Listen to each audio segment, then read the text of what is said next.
Assalamualaikum warahmatullahi wabarakatuh.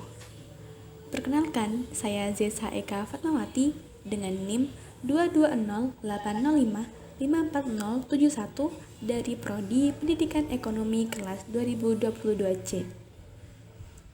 Baik, saya akan menjelaskan tentang keseimbangan konsumen menggunakan pendekatan ordinal. Keseimbangan konsumen pendekatan ordinal.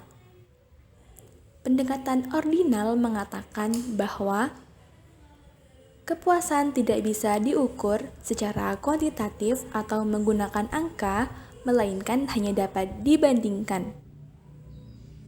Kemudian, bagaimana sih cara kita untuk menentukan keseimbangan konsumen menggunakan pendekatan ordinal ini? Apakah sama dengan pendekatan kardinal? Baik. Keseimbangan konsumen menggunakan pendekatan ordinal dapat diukur atau dibandingkan melalui dua alat bantu, yaitu dengan menggunakan budget line curve atau kurva anggaran dan indifferent curve atau kurva indifferent. Ini adalah budget line curve dan ini adalah indifferent curve. Ciri-ciri dari budget line curve adalah dari kiri atas ke kanan bawah. Bentuknya seperti kurva permintaan ya. Kemudian untuk ciri-ciri indifferent curve sendiri adalah kurvanya cembung terhadap titik origin. Baik, perhatikan sumbu vertikal dan horizontalnya. Sisi sumbu vertikal ada barang Y. Kemudian sumbu horizontalnya terdapat barang X. Keseimbangan konsumen menggunakan pendekatan untuk memudahkan kita untuk memahami cara menghitung dan mencari titik keseimbangan konsumen melalui pendekatan ordinal ini. Mari kita langsung membahas kasus yang pertama. Ibu Wati ingin membeli mie ayam dan bakso untuk berbuka pada hari pertama puasa. Harga mie ayam 10.000 per porsi dan bakso juga 10.000 per porsi. Tetapi Ibu Wati hanya mempunyai uang senilai 20.000. Kemudian bagaimana cara supaya Ibu Wati dapat mencapai titik keseimbangan konsumen dengan budget tersebut? Kita langsung ke analisis kurvanya. Di sumbu vertikal terdapat mie ayam dan sumbu horizontal terdapat bakso.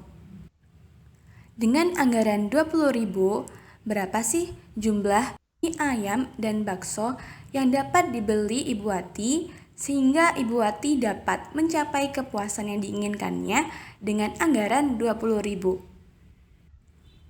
Ternyata Ibu Wati ini hanya dapat membeli 1 porsi mie ayam dan 1 porsi bakso dengan anggaran 20.000. Dengan begitu, kurva budget line terletak di titik ini. Ini adalah kurva budget line. Kemudian, titik kepuasan yang didapat oleh Ibu Wati ini di mana? Atau di titik manakah kepuasan Ibu Wati dapat tercapai?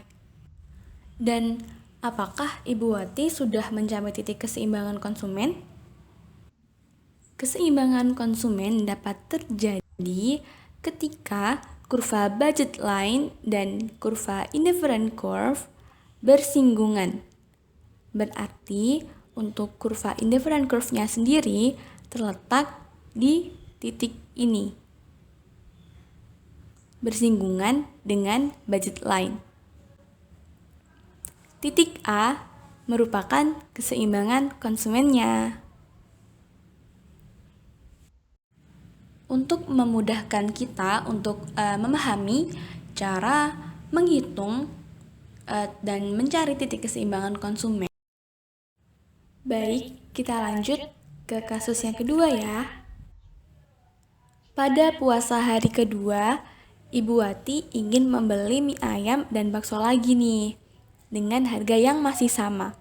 Tetapi Ibu Wati mempunyai tambahan uang dari hasil usahanya sehingga total menjadi 40.000. Bagaimana Ibu Wati dapat mencapai keseimbangan konsumen dengan perubahan anggaran tersebut?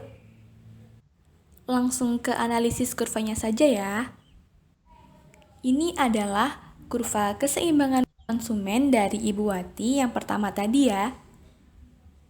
Kemudian di hari kedua ini kan Ibu Wati mendapatkan tambahan uang dari hasil usahanya sehingga total anggaran yang Ibu Wati punya itu 40.000.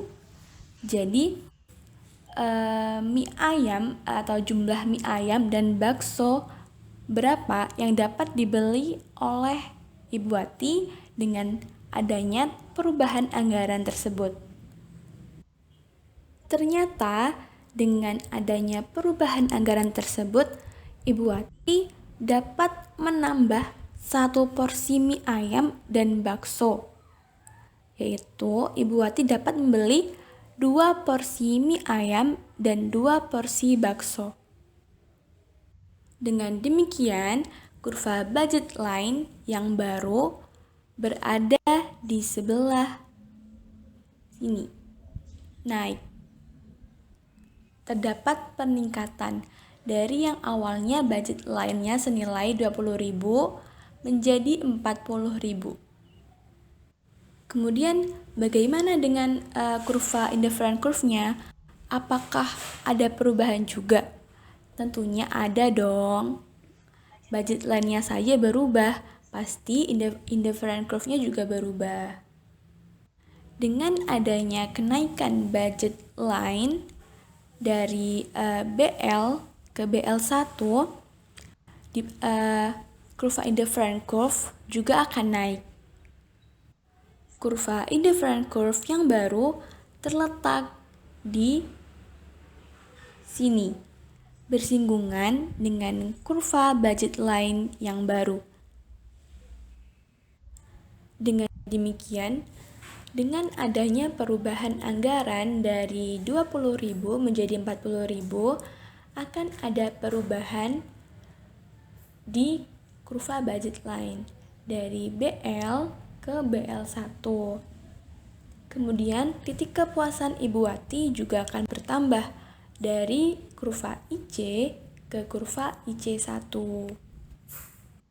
Kemudian terciptalah titik keseimbangan konsumen yang baru, yaitu titik B.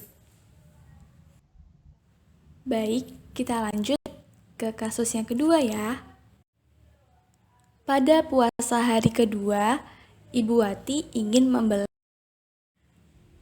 Sekian yang dapat saya sampaikan terkait dengan materi keseimbangan konsumen menggunakan pendekatan ordinal. Apabila ada kesalahan dalam perkataan, saya mohon maaf yang sebesar-besarnya. Wassalamualaikum warahmatullahi wabarakatuh.